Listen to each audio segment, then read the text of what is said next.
last week, but you just helped put together this awesome Walking Dead parody video. Can you talk a little bit about it? Sure, we did a parody of a Taylor Swift song, Shake It Off, where we changed it to Kill 'Em Off, about how The Walking Dead keeps killing off all their characters. Turned out pretty well. Yeah. We had a nice replica beat made. I did some recording at my house of vocals. Had my sister sing the chorus. Our friend Shannon from the Walker Stalkers do part of the vocals for the verses. I did the Rick Grimes voice, and it came out pretty well. It's pretty awesome. Yeah, and Romy did all the video work on that. So I'll put a link to it or post it on our site or something like that for you guys to see. Rick Grimes, bitch. And you wrote the lyrics. It's really, that's one of his main parts. It's really good. And you wrote the lyrics. They're really clever and kind of meta. Thanks. So. Yeah, Hacksaw Jack and I kind of split the lyrics. Collaborated on that. We just got back from Walker Stalker Dallas. This was one of my favorite ones. Was it? Yeah. Why? How'd you like it? Oh, it was awesome. I didn't get to spend as much time on the con floor this time, but it was fine. I was driving around with Giancarlo Esposito. That's right. Oh, poor Duncan. Wow. And that was fun. Yeah. Yeah. So what was so great about Walker Stalker Dallas? Well, one thing is this was the episode that Eric and James were zombies in. I know that. I saw it on Facebook. And so Eric also announced his retirement from Walker Stalkers. So he's going to be finishing out this season on the podcast. And then there's a chance he might stick around, but it looks like not. And he's not involved with the conventions anymore. Are they? Yeah, very sad news. Yeah. Are they going to keep doing the podcast? I told him you would sub in. Yeah. Just kidding. Yeah, I think they'll figure out a way to do it. Have somebody else. We got plenty in of there. people to help out with it, the core team, and people who've been involved. Yeah, but figure something out. It won't be the same though. No, it sure won't. It's sad, all right? Eric came. We had a big party to watch their episode. We were all wearing various onesies, dressed like a lot of Disney characters, some Star Wars sprinkled in there. Great. Duncan was Iron Man. Jason was T.I. double G-er. That's right. Double G-er. And, that sounds adorable. And, it was really emotional. We did a live podcast, but it was fun too. And it was great to have Eric there for that. It was kind of poignant. It's like, oh, they finally made their goal of being walkers. And then it almost felt like, then he felt like, okay, I can end this now. Yeah. Kind of a full circle type thing. Yeah. Full circle and so he's not going to be involved at all in any of it. Who knows? But I think the door is always open for him to be involved open. in any way he wants to. But he needs to go back quite a bit. He's a wonderful. Concentrating more on family. He's got 6 kids, so there's a lot of responsibility. Three kids. No, they each have 6 kids. No, Eric has 3, and James has 6. Oh, all right. Or maybe they have 9 total. Yeah, I'm pretty sure. Anyway, either way, yeah. And and he's a wonderful guy. I love Eric. Yeah, he's a super guy. He's the best. Also, some great panels. My favorite was with Michonne and the governor. I showed the scene a clip of the scene where the governor stabs Michonne. No, the other way around. Michonne stabbed the governor in the eye. Oh, fabulous. Remember that? Yeah. Bashing her head through the aquariums and choking each other, and they were both like on the couch hugging the whole time watching it. That was really cool. That's really sweet. Yeah. So anyway, and I met more listeners. I think Atlanta probably had more, but a lot of listeners came up and said hi this time. Fantastic. It was really cool. I didn't have a chance to do a meetup because I was behind on my prep work and also not feeling that well. But a lot of people came up and said hi, so I had some great conversations. Did you give him a big old hug from me? I'd said, Karen, yeah, sure, he did. Loves you and wants to come and visit you anytime. Yes. I don't remember. I'll come and organize your cupboard. Will you organize my cupboards? Actually, I would. That would be awesome. Okay, I know this is a long intro, but a couple more announcements. So our Game of Microphones podcast, we're actually recording our first episode next week, I think, right? Woo, yeah. So I got to watch season 1 again because we're going to talk about season 1. We've covered seasons 2 through 4. There's a bird that's been tapping on my window all day. I got some slow-mo footage of him. It's pretty cool. It's really funny. It's kind of distracting. Ignore that. Okay. I told him to go away, but he keeps coming back. Just doesn't, bird brain. So we're going to cover season 1, and then I'm going to republish our season 2 through 4 coverage Great. as part of this Game of Microphones podcast, and then we'll continue right on with season 5 in April. Just want to throw this out there. I'm super excited for that. Awesome. Yay. Awesome. We got one listener. Yes. Duncan, you're a Game of Thrones fan? Oh, yeah. Yeah, big time. Yep. Good. Big time. Listen to the books on audio, current on the show. Ancillary materials. Oh, some ancillary materials. We may have you can't sub wait. in when Yeah, we we need to. might. Yeah. And I'd then, be happy to. last but not least, podcast awards apparently have been extended to 3 weeks, even though I told you it was 2. So there's 7 more days of voting. The tension goes until continues. March 24th. Yeah. And thank you so much, everybody who's been voting. And as a reminder, go to podcastawards.com. We are Walking Dead cast in the entertainment category. So far, no small animals have been harmed in They're the all process. safe. And you are the So reigning far. champions, I'm am I going to correct? grab this little bird, though. That's right. Yeah, last year we won, and so it only makes sense that we should win again this year. Shady. All right, let's move along. Attention shoppers, Deadcast Top 5 in 5, 4, 3, 2. All right, it's our Deadcast Top 5. This week it's Top 5 highlights for Season 5, Episode 14, Spend. What'd you think? Meh? Well, I'm going to let our guest go first. Duncan, what was your in general general feeling about this? This was one of my favorite episodes Of the series? of the series. Wow. It's right up there with the pilot, with the Grove. Just action-packed, crazy set pieces, awesome action, some crazy conflicts. Just good all around. Great editing, awesome sound. What did you guys think? Well, what's your rating out of 5? Oh, I'd have to give it 4.79 brains. Oh, thanks for using brains. That's pretty high. I hate to be the dissenter here, but I rated it much, much lower. I did not like it. And here's why. Actually, I rated it 3 out of 5 brains. Wow, that's like your lowest It's rating ever. pretty I'm so low. excited. It's pretty Some low. major disagreements. And by the way, this did you week. know it was directed by Jennifer Lynch, daughter of David Lynch? Yeah, that's crazy. Oh, yeah, I heard something about that. Yeah, isn't that crazy? And James said what it was like being on set with her, that she was like, that was fucking great, you guys. Was it Mother Dickin' Great? You know, She doesn't seem to be quite as whacked out as her dad in terms of directing. I love David Lynch. He can be. Yeah. I'll watch anything he does. It's awesome. So there were a lot of parts that were very watchable. Anything with Eugene and Tara, I love. Anything with Abraham, but some parts were simply awful and gory. And normally, I can excuse bad writing because I think it's got a good heart, and normally it's fairly entertaining. But I thought this episode was a victim of bad writing and gratuitous violence, and I can't I abide wonder that who crap. wrote it. I don't know, but I can't abide that crap. Let me say that. It's a deal breaker for me. And I hope that this is a one-off and the result of a terrible writer and director. And I think that the long shots of the guys being ripped apart in front of us, inexcusable. There, I've said it. Done. Oh, the long shots. Yeah, okay. and what I mean by long shots were the long, unending shots of my darling, sweet little Noah's little sweet Jaw face being ripped in half. Yeah, The close-ups of the facial expressions as these guys are being eaten alive. you get my drift, baby. Okay, Yeah. well, that is really interesting because I agree with you, Duncan. I think this was one of the best episodes of the series. I give it a 4.9, which is the highest grade I've ever given. I've only given one other episode that grade, and that was season 3, episode 1. So we used a different A word to describe it. Karen used awful, we used awesome. Dun, dun, dun. Amazing. Wow, Dissent. We normally don't disagree Not this hard. yeah. Wow. Yeah, one of my favorites of the series. Well, let's just jump right into our top 5. Do it. Duncan? Duncan? My number 5 was Carol tells Rick to kill Pete. I don't know. I found it like an interesting throwback to when Lori told Rick to kill Shane. That was Yeah. interesting. And, Women- Lady Macbeth. Women keep asking him to kill dudes. yeah, and he has the same facial expression in response, just kind of, what, are you serious? Turning around. And What? it was just wild, cool cliffhanger. It's going to be interesting to see where that goes. I mean, Yeah. yeah, she said, there's only one way it can go with Pete. You're going to have to kill him. And I'm like, no, Carol, you don't have to kill everyone that gives you a little trouble, who might potentially be a threat, but we don't know for sure. It's like, Carol, you need some Xanax or something.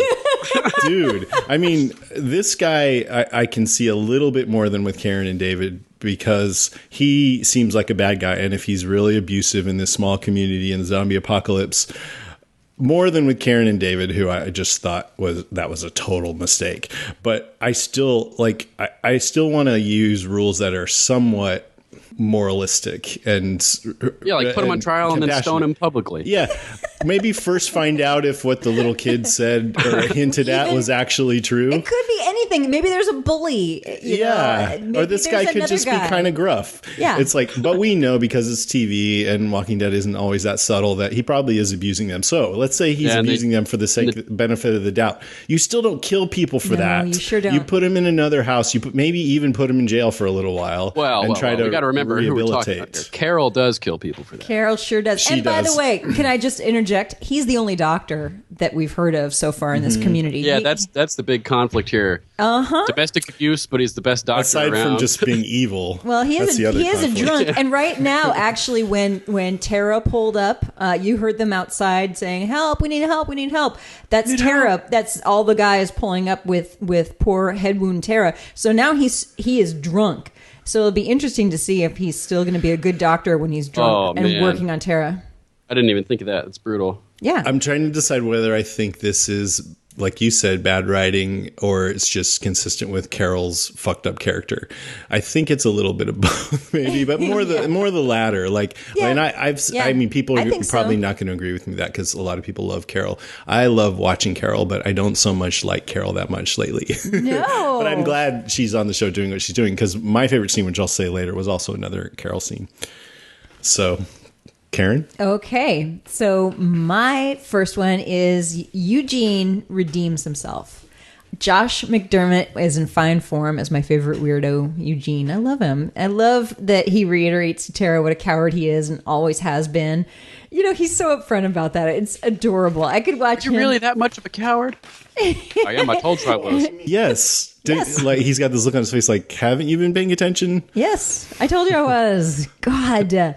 Yeah, but then he turns around and he saves her and he also brings the van up with the boombox in the van. It was only when he thought that Tara was in danger. That's when what it took to get him to really man up and he told everybody, I'm going to do what it takes. And you knew that he meant it, right? Yeah, that was one of the great moments from the live broadcast that we had at the hotel.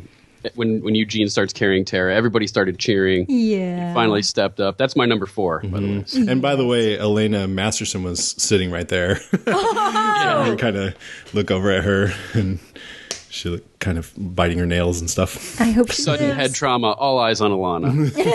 Oh my God. Okay, Jason, how about you next? Well, I'll just say, since you're talking about Eugene, I think this might be my favorite Eugene episode. I really liked that they stuck to him being kind of cowardly, but they made it totally make sense that he got a big moment. And he started off failing like normal and bumbling along. And even when Glenn said, take your shot here, I think Glenn just wanted him to have a chance to get some practice in. He messed it up and almost got killed. Yeah. And I'm like, maybe Glenn should have just shot that one if he had the shot. But then when, like I said, it took, I think he really has feelings for Tara, or at least he feels close to her and he wouldn't take any shit. And then I loved that, he comes up with his dubstep van and... Oh, man, that was so funny. We thought, because the audio had been kind of weird, we thought that the bar music was coming into the area where we were watching it for a second. Yeah, when the dubstep was in. Yeah, we're like, what the fuck? You're about to die. Yeah, wasn't that funny when he turns on the van to start it up? That's when we thought it was fake at the beginning. You were about to die. What? And it's the shots on Noah when that audio comes across. Yes, right, exactly. Heavy-handed writing. Wow, I didn't know that. Yes, that made me nervous. Like, oh man, there's this loud music. They got the twin 15s bumping in the trunk. This is attracting so many walkers. But then it was used positively to draw the walkers away in a later scene, which we'll get to, I'm sure. I don't see that as heavy-handing. I see it as pretty clever, actually. Like, I you are about to die, Noah. I'm talking about you. Noah, you. He's like, huh? But that song is called Internet Friends. It's by Knife Party. They had a great song in Breaking Bad, too. Remember when Walt and They buy the muscle the cars, cars. and they're each Yeah. in their muscle car and sit in the driveway. Yeah, that was a great scene. This song was released in 2011, which is one full year into the zombie apocalypse. So I think it's impressive that Knife Party continues to pump them out even after the ZA.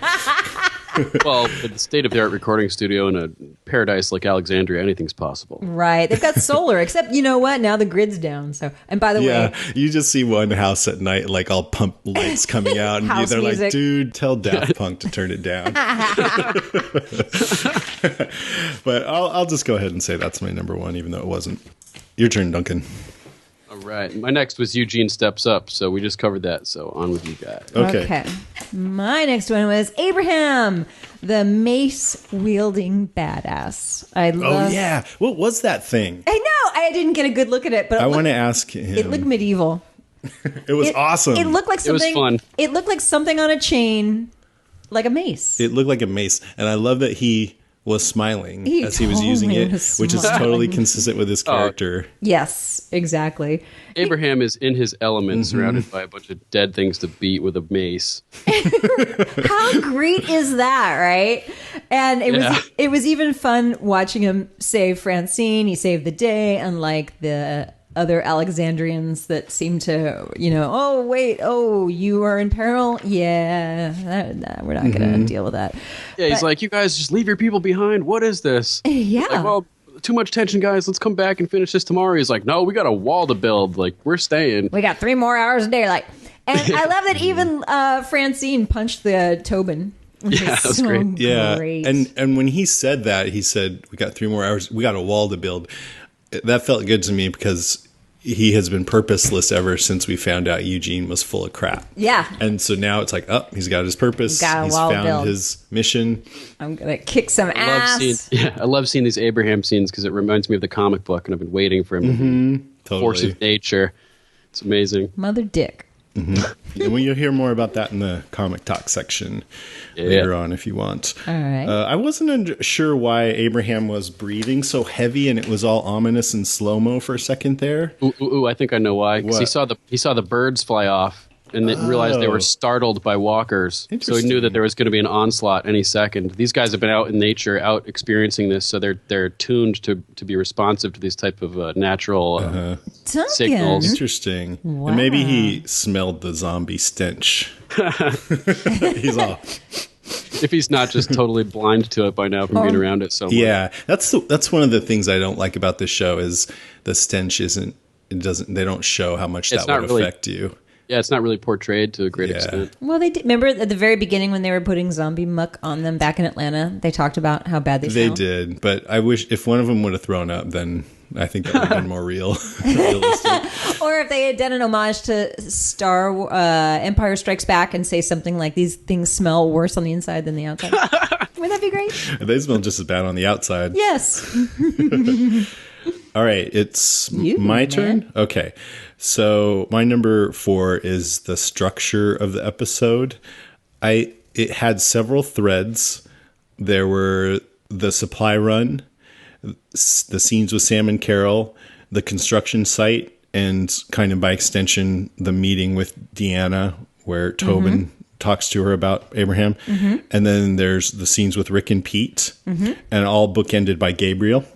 And every one of those I thought was really fun to watch and interesting. And I loved how some were intense and some were more quiet, boiling. So it felt like whiplash going through the episode, but in a good way. Like, it's variance, which I liked a lot. So I really just loved the way the episode was structured. And not only that, but so many characters got really big moments. Of course, Noah. Glenn did because he lost Noah. Eugene got to have his moment in the sun. Rick had some good moments. Rick got to be a constable. Yeah. Carol, of course. Then Abraham we talked about. And then there's Gabriel, which I'm sure we'll talk about.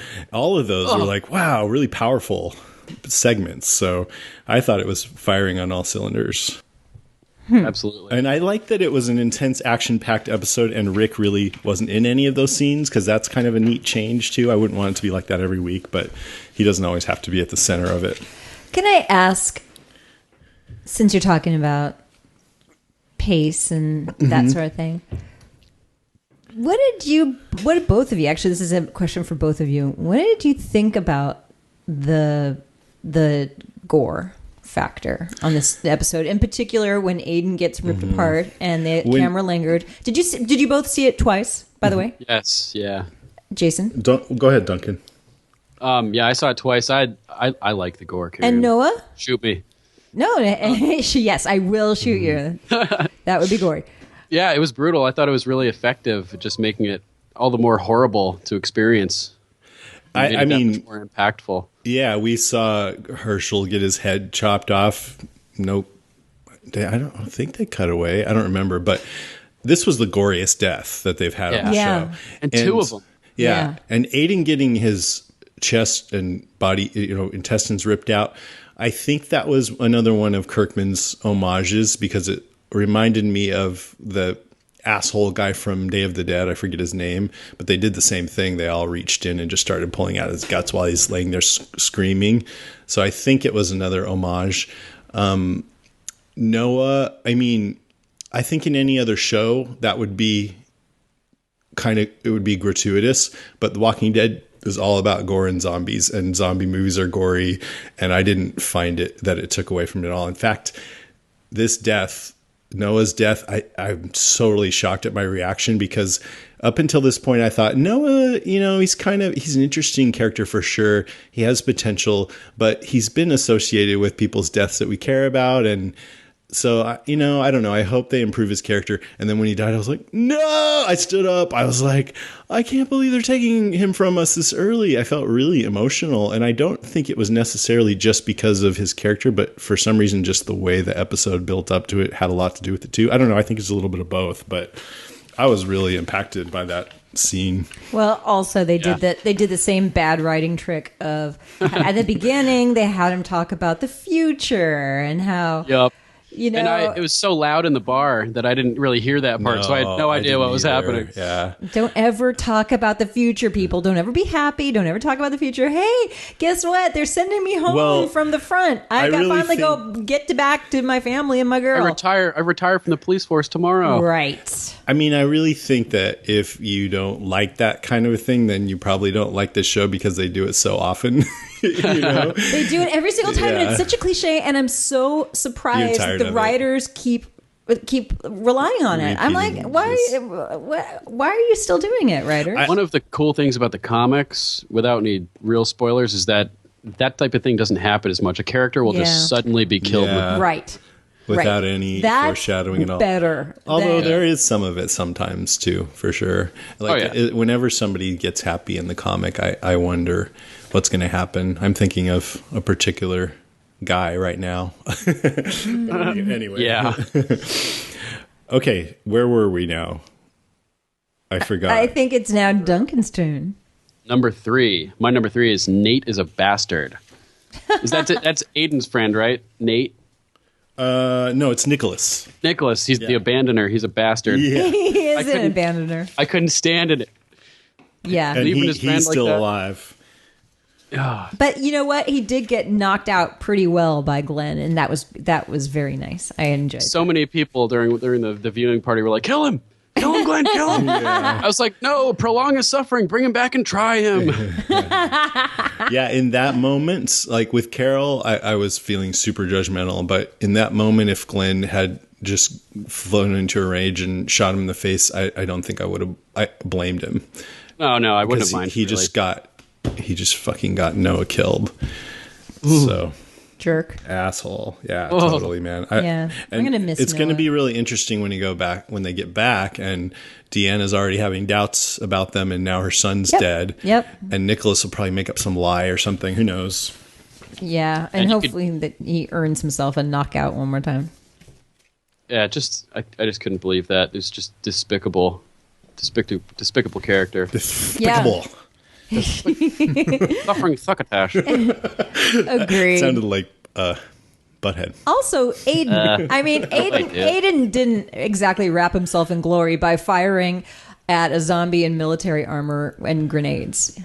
I mean, and then he kind of killed himself, right? Because he shot something that exploded when people were yelling at him to stop. and it's a zombie in armor. So the zombie is not going to be able to bite you. Especially if you try a couple times and it's not working. Yeah. Try something else. And Glenn was like, no. And he's like, Granted, it is hard to hear people yelling when you're firing a gun. That's true. And it's also hard to hit a grenade on a person, but apparently not that hard. But I think Aiden, the point was that he just was panicking. He was reckless. These guys are reckless. They haven't been out there. They are reckless dummies. Fortunately, zombies are dumb. Also, you can lure them away with all kinds of crap. Dubstep. Zombies like dubstep. What does that say about the masses that listen to dubstep? I like dubstep. I like flares. I do too. Do you like flares? Yeah, they're pretty. Every time I see a flare, I usually walk towards it. Fire! Where were we? I think it's your turn, I think number it 3. is. Okay. We've already talked about a couple of things I like, but I'm gonna ask you guys a question. For my number 3, I'm gonna ask you a question. So we saw at the beginning, Daryl leaves on a motorcycle. Was I the only one who expected him to show up and save the day, either at the Solar Parts warehouse or at the Woodlands Mall? Oh, where did he go? Who knows? He went out to scout. But I kept thinking that he's going to save the day. At both the places, I'm like, okay, this is the point where Daryl shows up. Here's where Daryl shows up. That's why you're saying you like it, right? Because he didn't. I'm glad he didn't. How awesome was that bike, though? Pretty great. It was cool. I loved it because it wasn't as stupid as his last bike. With the SS. Yeah, and the big high handlebars. I mean, and the blue meth. The thing that I made a comment about Daryl at Walker Soccer Con in front of a crowd, and I got some booze. Ooh, what'd you say? Because I have unpopular opinions. I like Daryl pretty well, and there's some things I really like about him, but I think, I've said many times he's a bit too cool for school, that his hair, he almost looks like a fashion model with his hair and his angel wings and just all these, like, he almost looks like an action figure or a caricature. Everything that could make you look cool, they put on Daryl. Yeah. And that motorcycle just capped it off over the top. There he is. So this new one I like much better. It's more practical. He just left a Fall Out Boy concert. Yeah, exactly. Or he was like the lead singer. The new motorcycle looks appropriately post-apocalyptic, though. Like it was just thrown together from random stuff. Super cool. I like how the wires are sticking out of the front to go to the throttle. Oh, that's the one he built, huh? With Aaron. It was very pieced together. Frankenstein-like. And he must be damn good because he built that thing pretty fast. Overnight. He is good. Oh, man, there's a bike for me to build. I better get on this right away. The carburetor goes right here. Yeah, don't bother me. Best Aaron. That's good. All right. So did you do Yeah, number 3? I did. Okay. That was my question. So my number 3 is Noah, which we talked about some. One thing, the revolving door was one of my favorite little, I don't know what you'd call it, segments, because it was just such a great setup that you've got this undependable guy who has the ammo, and then you've got our heroes on the other side who have the gun with no ammo, and you got zombies on both other sides, and they are dependent on each other because if one of them pushes one way, it's going to let the zombies in. There's so many metaphors and symbolism built in. This is my favorite set piece of the episode. Well, the whole show is sort of a revolving door for characters. Yeah, exactly, for characters. People come, people go. And things can go either direction. And then it gave Eugene a chance to be a hero, so that fit in really elegantly with it all. It was an awesome visual. It was great how they could see each other, but they were still, like so close yet so far away kind of thing. Oh, and sometimes when they try to do these things, it like the van turning over, it just doesn't quite work right. But this one I thought worked really well. Yeah, it totally makes sense when Glenn is banging on that thing. It pushed it a little bit and made Nicholas kind of freak out and so he just panicked like he does and fucking killed Noah basically. So I just fuck. Yeah, and then on top of that, Glenn was forced behind this thin pane of glass to watch the whole thing, which was heart-wrenching. Oh, and his performance was killer there. Totally sold it. Totally, yeah. So it was so great. As I said, I thought Noah had a lot of potential, and I'm really sad to see him go. I loved the gore, though. I thought the gore looked amazingly great, but I'm really sad to see Noah go. He's going to be on Criminal Intent, I think. Is that? I'm glad I didn't hear that. Yeah, same here. I had no idea. Yeah, I was shocked by this death. Even, well, we couldn't hear his speech in the beginning. Maybe that would have ruined it. We didn't hear him talking to Reg because the sound wasn't turned up in the bar. Oh. Yeah, then you would have definitely seen it coming. Did you see it coming, though? You kind of suspected? I kind of suspected. He's talking to Reg about the future. It never ends well when you start talking. When you start to be all happy and optimistic. And maybe you're right well. then, because I didn't get that, and so I didn't get to hear that speech, and so I was totally shocked, and it probably wouldn't have had as much impact if I would have heard that. So I want these walls to still be standing when I'm your age. Oh God, you didn't talk about that. You're right. Yeah, You're dead. It's too much. Yeah, you're right. He's so this, if I ever have a chance to prep somebody before they watch this, I'll say just turn the sound down during the first few minutes. I love the actor though. He's really sweet. Yeah, and vulnerable. That's skinny, the thing limp. that makes me the saddest, especially after doing his panel. He just seems real sensitive and like just a good guy. He's sad him. Too. Yeah. Yeah. Really, really sweet. Really skinny. I like that. I like that. Looks kind of helpless. With like a limp. Like a little doe. By the way, can I ask? So they go on a supply run for this micro inverter for the power grid. Mm-hmm. Couldn't they have just sent 3 of them, for instance? Glenn used to go on runs to Atlanta all by himself. He went on supply runs all by himself to Atlanta. So it seems like Nicholas and Aiden were 2 giant liabilities. I think Nicholas and Aiden know the area better than anybody else. So maybe they could have given him directions. But that also, they're still supposed to be the head supply run guys. So that's why. You guys can wait in the van. We'll be right back. That's why, they're supposed to be in charge still. I think Deanna thanked Glenn for putting Aiden in his place, but she never made Glenn head of the supply people. I don't know if she's going to thank him again now. She will not. She's like, oh, now that you really went to the extreme, thank you so much. But it was his own fault. All right, whose turn is it? It's Duncan's. It's Duncan's turn. My number 2, Abraham is a badass. We kind of covered this already, but it was just awesome to see Abraham come to life in his element, surrounded by walkers. He's still alive out there. What are you doing? I'm going to keep him that way. And motivating the group, saving people, just dropping walkers left and right, killing James and Eric. Oh, that's right. We totally forgot to mention that. So James and Eric, under the truck. Yeah, they're the 2 that were under the truck, and you can see them walking. A pretty good shot of them walking before that too, and then it's the cliffhanger. Yep. With them on screen. They get to be heroes. James on the right of the screen, Eric on the left of the screen. I was pretty surprised. The first couple of headshots to Eric knocked off a good chunk of his skull, but it didn't kill him. He's got a thick skull. That's German genetics. Just kidding, Eric. Yeah, they got an awesome scene. It's really good. Mother dick. Yeah, how lucky were they to get in this episode? I know Karen doesn't think so. But. My most score people is actually. I think now I'm 3.9 out of 5. I might even get to 4 brains. You might even get to 6 at that rate. Yes, force is strong with this one. It's my turn. Okay, my turn. All right, Father Gabriel. What the fuck? That's, partly it was a little bit, okay, so now maybe I'm back down to 3.8. Partly it was a little jarring because we haven't seen that much of him, and last we saw, I think he was burning his collar in the, around the fire with Maggie. Mm-hmm. Now we know why he needs to make up his mind. One day he's burning his collar, next he's like, I'm sorry, God. Next he's ripping apart a Bible. Yes. And he's like, you can't trust these guys. Make up your mind. Now we know why we haven't seen him, because he doesn't feel like he's a part of this group.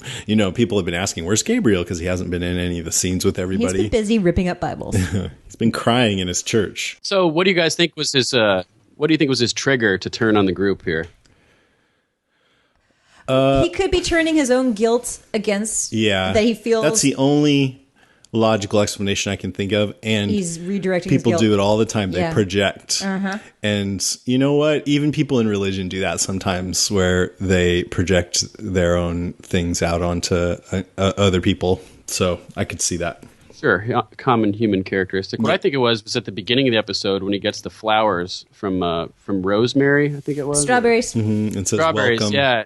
Welcome, we're lucky to have you. And he's Forbidden thinking to fruit. himself, oh my God, you guys are lucky to have me. The last people that were lucky to have me, I locked out of my church and let get starved to death and be eaten by walkers. Yes. So I think he's trying to kind of trying to redeem himself for that by this time really trying to protect the people who are looking up to him. And Oh yeah, I think you're right.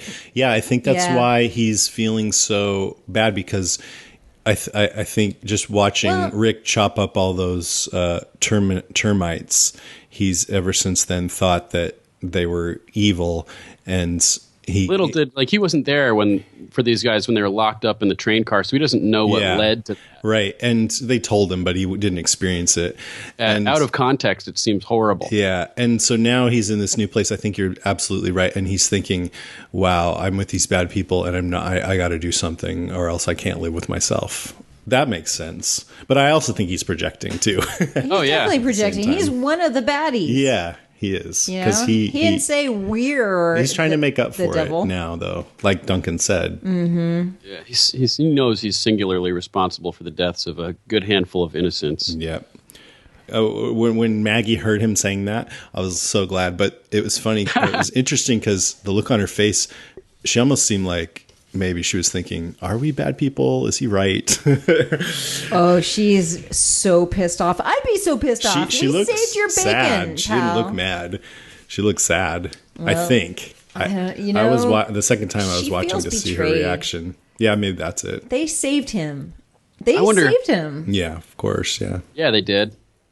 I just wonder what Deanna's reaction is going to be to the situation with Glenn and Aiden now that Father Gabriel has said his piece here. Not good. Right. It's not going to be good. Yeah, I mean that's another thing that's great about this episode is it was just basically this episode is about the weaknesses of the Alexandrians and how the Rick's group kind of fills in those gaps or it causes conflict.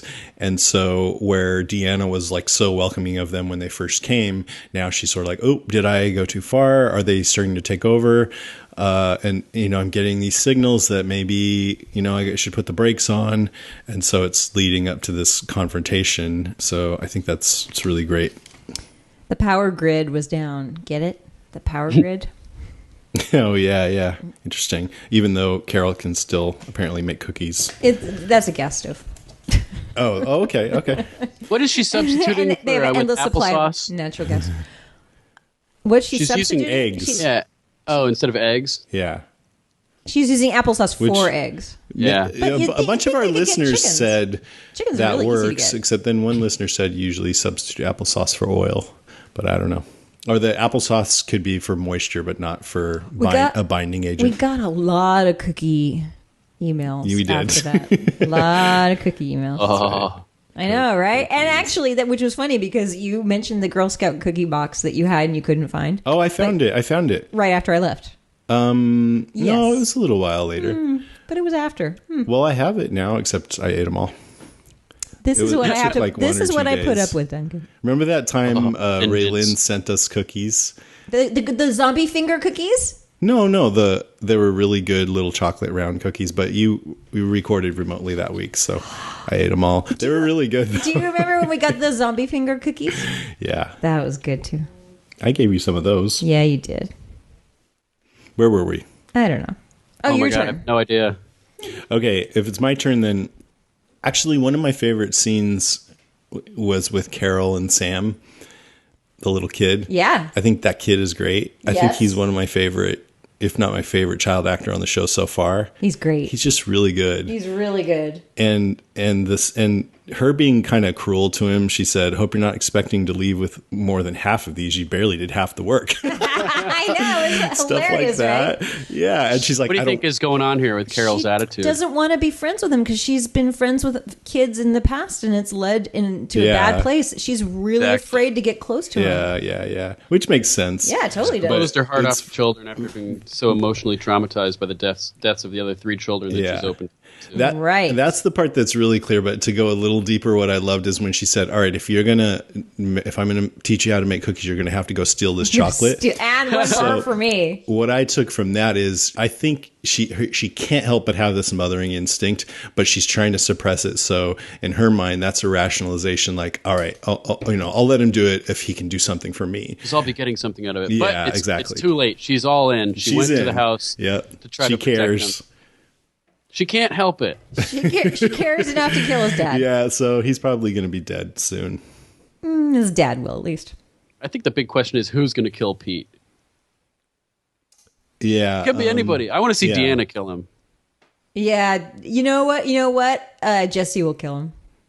Maybe Father Gabriel will kill him. A zombie will kill him. The zombie Father Gabriel will kill him. That would be awesome. You win. Okay, Duncan. Ooh, number 2 is complete. My number 1 was the revolving door set piece, which we already talked about a little bit. That was my favorite moment. As soon as they got locked in there, surrounded on all sides with no escape, I was just floored by that. Do you know where that was filmed? No idea. Do you? It's all filmed in Sonoy? I think, or around that area still, yeah. But I don't know exactly where. I just love all the symbolism. People come, people go, a revolving door for characters. Things can go either way. You know something's got to give, and all it takes is one asshole to screw everything up for everybody. Yep. Great tense setup that worked better than most of the setups that they have like that, and they've had some really good ones, but I think this is one of the best, if not the best. Oh, yeah. Hands down. Okay, your turn. I actually already said all of mine, so I'm Okay. going to defer to you. So mine I've kind of covered, but it's just Rick's crew versus the Alexandrians and how this episode has them starting to, the honeymoon phase is over and they're starting to, tensions are building in conflict. It was a short honeymoon. I love, And not well, very thank good. God, because I was afraid the series was going to get bored, and I'm happy to be wrong. Oh, Alexandria is turning out so much better than I'd ever imagined it would be. Yeah, were you a little concerned that it might be, after what they've been through, to come to this like nice place, it might be boring? Theoretically, I mean, a lot of people thought that the comics kind of went into a little bit of a lull. Oh, yeah, during I this did. area. I did. But Scott Gimple is just working miracles with this material. What? I don't understand why people think that a happy place has to be boring. Because the show, well, do I really need to go into the explanation? No. Okay, good.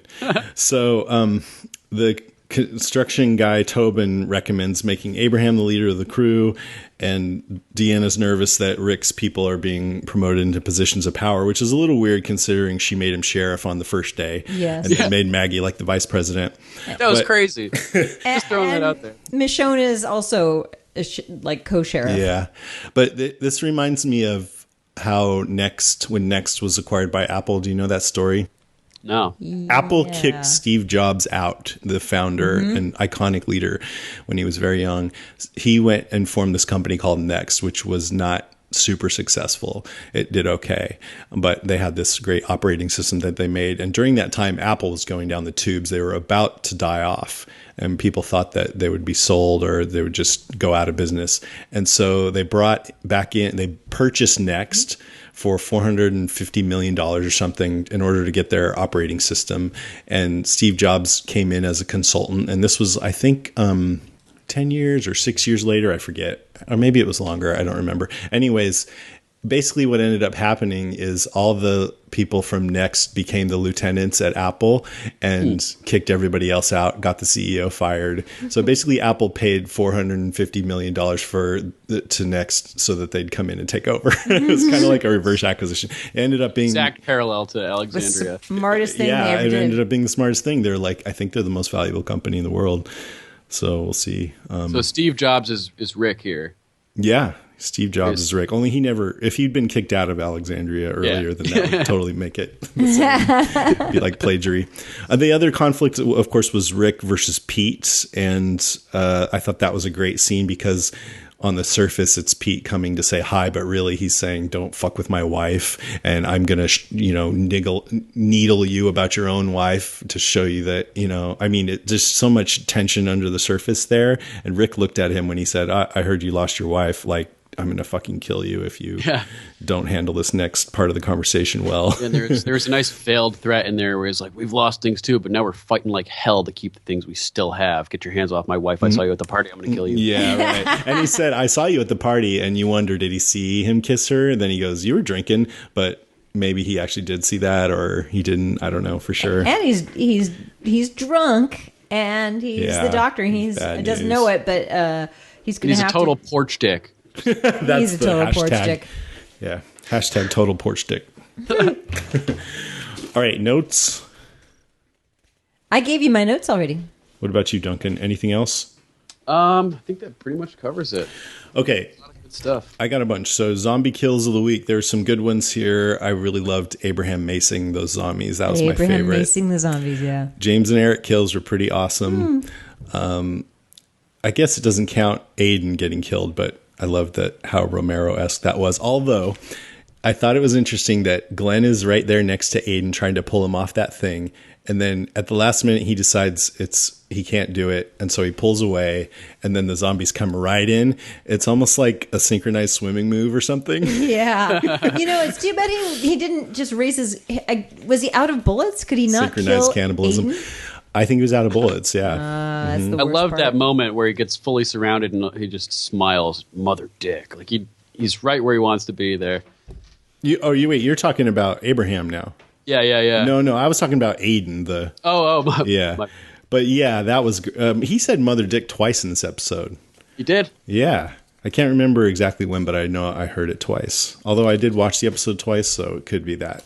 And at some point, there was a Backs to Cleveland. The title's called "Spend," yeah, which actually means taking a dump. The title is called "Spend." What does that mean? That's part of the... Remember you read but, that? they all relate. I was thinking spending lives, but I don't know. Lives are the capital of the show now. The owl. I thought it was funny that Rick comes in and he's like on the case. My thought was, you couldn't find Karen's killer, but you're going to find out who busted up that owl. The owl statue. He's It turns bored. out it was Sam. Yeah, he's bored and he wants to flirt with Pete's wife. Jesse. Tara says to Eugene at one point, heard you talking about Holly last night. What's her story? Holly's a character from the comics, but I don't think we actually saw... Did we see her in the show? I don't think we've seen her either. No, I don't think so. I thought it was interesting that Aiden's checklist for... I guess they were going to look for supplies while they were out. And all he got a chance to say to his dad was first aid kit and yellow pages. I'm like, why would you want... I guess yellow pages are would be good. really great, actually. To find out where stuff is. Oh, Yeah. for supplies Yeah. Oh, absolutely. Duh. And then let's see. Reg says the power grid was a prototype. Surprised it took us this long to start acting up. And I'm like, of course it did, because the show wanted them to have no experience. So it only started acting up when Rick came, because that's just in time for the drama. And so the weird thing about this show sometimes is you need zombie drama in every episode. And at the same time, they're often, as I talked about last week, meeting people who haven't had much experience. Right. So you put those two together, and what that adds up to is people encounter trouble when Rick's crew shows up. Yes. So it almost seems like they just bring trouble. Everything's fine until they come along. There's been callbacks to previous seasons. This season, or this episode, Zombie had a riot gear, and that's like in the prison in season 3. Yep. We saw the RV, which is reminiscent of Dale in seasons 1 and 2. The episode titles from Dale's speech that you just mentioned. I think there's been other ones. Yeah, the Carol telling Rick to kill Pete was like Lori telling him to kill Shane. You told me, were you the one who were mentioning that to me the other night? I mentioned it earlier in the podcast. Okay. I thought about these callbacks. And then there's James and Eric under the whatever it was, vehicle. Yep. It was Yeah, just that like was what it was. It was like the tank Yeah, it was like the tank in season 1. in the pilot. And then Glenn lost both Aiden and Noah in this episode. I imagine that's going to have a big impact on him going forward. Yeah. Feeling bad about it, even though there wasn't much he could do. All right, let's get into listener responses. All right, we have Kenneth Rosendo, who says Gabriel should eat some of Carol's crazy cookies and shut his mother dicking mouth. Camille Makowski wrote, I got only 5 words for you. One of the best ever. Ever. Tori Weber says, gut-wrenching and fuck Father Gabriel. The worst thing they did out there was rescue him off that rock. Kristen Wiggins says, why the heck did no one shoot Aiden or Noah in the head? If I'm being eaten, please shoot me. Exactly. And everyone needs to stop bagging on Carol. She gets how things go down in this world. Sure, they could go through 10 steps of diplomacy, but the end result will be the same. Pete's gonna die. Wow, don't get on the wrong side of Carol. Yeah. Kristen, you should call up your local police department and tell them that. Same speech. That's right. Diana Saladino writes, I think when Noah was being eaten, Glenn had a gun with no ammo. Yeah. That explains it. Brian Campbell says, our merry band of survivors were told that they were auditioning for their place in Alexandria. Tonight, Gabriel failed his audition miserably. His speech to Deanna is nothing but a veiled description of himself. Satan's hiding. He's pretending to be the angel of light. Oh, did you see his crazy eyes, too? He had crazy eyes. Yeah, he looked maniacal. Diana Saladino also says that chick Abraham saved would make a great addition to Rick's group. Yeah. The one from the... Francine? Yeah, Francine. Yeah, she was awesome. She could throw a punch. I like that. Carlos V. Diaz said that Van and Eugene were made for each other. All that was missing was free candy written on the side. That's funny. Andrea Age says, haiku review for you. Woo! Yeah. Notebook equals death. Cookies equal confessions. Preacher equals douche. That's great. Thank Amen. you, Andrea. Amen. Throw it out there. Iris A. Monge. Is that how do you say that? I think so, yeah. You guys heard this name before? Uh-huh. That Iris sounds A. right. Monge Sure. says, good job, Seth Gilliam. Your acting was so well done that you made all of us hate your character a lot more. Yeah. Good job, Seth. Eyes. Grippy Bob Dub Bublino. I never say that Yeah, right. you always end up getting that one, too. I know. I'll say it for you, and then you can say it. Okay. Dabolino. Thank you. My morbid sense of humor cheers when innocent/good people die. That's so nice, Grippy Bob. Yeah, it is. Dylan says, wow, an awful lot of people died for a petty electric supply run there. Yeah. Sarah Larkham says, Stephen Yun was amazing in this episode. I'm sure she sounded just like that. Laura Will Swing said, first Lori and now Carol. No, Rick, don't fall for the Lady Macbeth routine again. I'm beginning to see a pattern in Carol's decision-making processes. And it generally ends with killing people. That's right. Albert Fierro says, fuck yeah, Noah died. I actually enjoyed his death so much. Ha ha ha. I'm sure I'm not the only one. He did nothing since he appeared. He was a total loser. Oh, he helped Beth. Brutal. Well, sort of, but now she's dead. He tried. Jason McKeever says, every member of Alexandria needs to sit their ass at the kiddie table from now on. Natalie Arthur says, can we just take a moment and appreciate the phrase, I've got to send a fax to Cleveland as a euphemism for taking a poop? I'm from Cleveland, so I should take offense to that, but it just made me laugh. I like that Cleveland line. steamer. Oh, wow. Poor Cleveland. Sorry, Natalie. That's some good writing. I'm going to send a fax to Cleveland. All right, that's it for Deadcast Top 5. We'll take a little Doc Fracture. With Fracture, you can get your photos printed on glass in vivid color.